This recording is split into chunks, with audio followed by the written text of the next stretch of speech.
It was good, YouTube. It's your boy Shima once again with another YouTube video. If you're new to the channel, make sure you scroll down and hit the subscribe button. Help me reach 600 subscribers.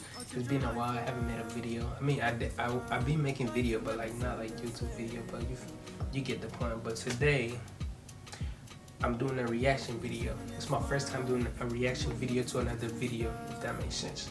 I did a reaction video before to my Facebook post, but I'm doing a reaction video to OLIEE video. He just dropped a video today.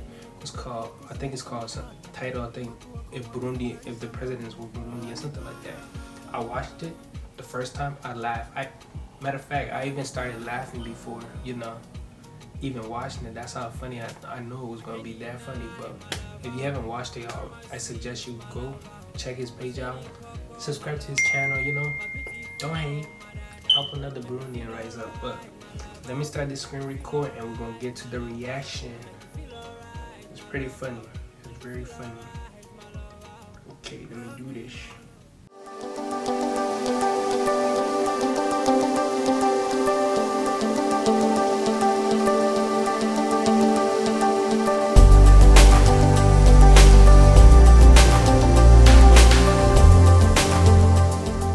Screen record is on. So here it is. Let me start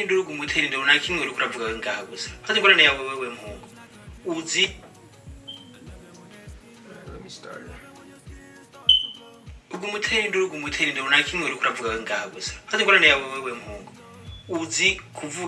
think that was the first it was the first debate they ever did. I think I didn't watch the debates, but mwatwaye imyaka 8 mwe na Obama nta kimwe mwakoze atari kuzana ubugay ku isi. Mbwira tega je ndiko ndumviriza mbwira America muranzi muramuzi murazi kuri. This was actually my favorite part. He's like muranzi muramuzi. You know how they be like, oh muranzi kandi muramuzi murazi vyakora kandi murazi vyonkora. Yifashe nanje kandi murazi ukuntu ndifa. Ndabemereye je muno ya America konzo yihindura agira ibuciza. Igihugu cyeze wewe cyowe kubesha wewe kubesha. Imyaka 8 yose utwaye niyo wari kwerekana America ibindi cyo gushobora. Emwe abashinga nawe. Kwanza wewe kweri wari ubizi ko bimbabaza cyane iyo bavuze ngo Trump ngo umuntu mubi ngo yangabirabure ngo yangabisilamu ngo yangaba Mexico. Cendo banga gute kwe ndumuntu w'Imana kwa Mungu aragira ngenda gusenga yita. Bro, what? Katinga ko Mungu aragira ngase. Ahira nk'umuryango wanje tukaba hamwe. Ano kimwe kweri kibi ngora. No nakoja ku matwero kavuga abantu nabi ni kubera kibi. But it was the girl voice for me too, bro. They twire.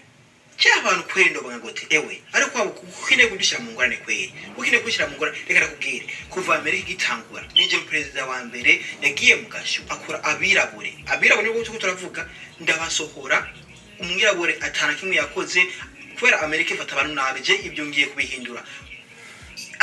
Muri gicuma cyongere nta nukundo ubona ngo hari umwirabure ngo ari umuzungu kubera Amerika itunzwe na Amerika sikuraba ngo irange ry'umuntu.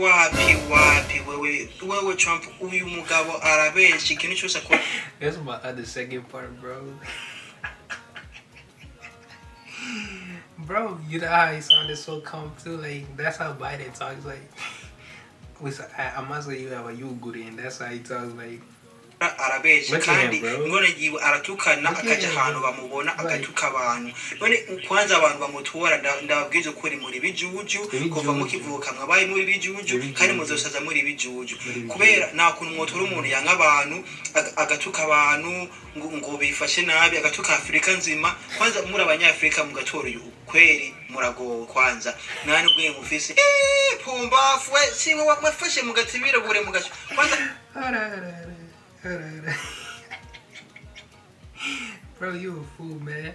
Nani ubwe mufise pumbafu we siwe wafashe mugatibira bure mugacho kwanza abakumviriza wowe ni bari bijuju ukaje ngaka ukavuga none umu president we kuvuga ngo ibijuju ngo ibijuju nibi we wakoze iki wewe kumuvuga ngo je ndakoze iki reka tukuje ko kwanza imyaka inu twaye ingorane Amerika yabonye ni ingorane itaraboneka muri history ya Amerika nzima. Corona kweri ukayereka ikica abantu mwene uri mu president. Joseph Kurinduru Joseph. Bro, I swear, bro, everything's funny. Kirudi, bro,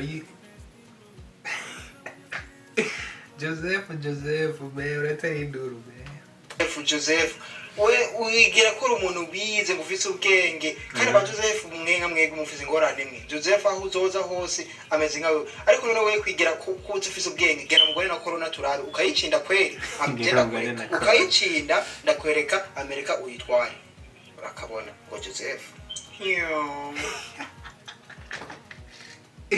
Bro, it's the yo part always had me, bro. But yeah, guys, make sure you go subscribe to the channel. It's literally right there. OLIEE Poppy. And you know I was doing a reaction video to it. That's basically it for me. Did you know you can sell your diabetic test strips for cash? If you did enjoy the video, make sure you like.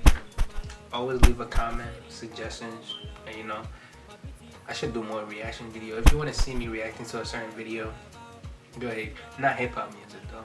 I'm not into that. But like any video you want me to react to, comment down and you know, subscribe. Help me reach 600. Make sure you subscribe to this channel, you know. Support us. So thank you, and I'll see you next time.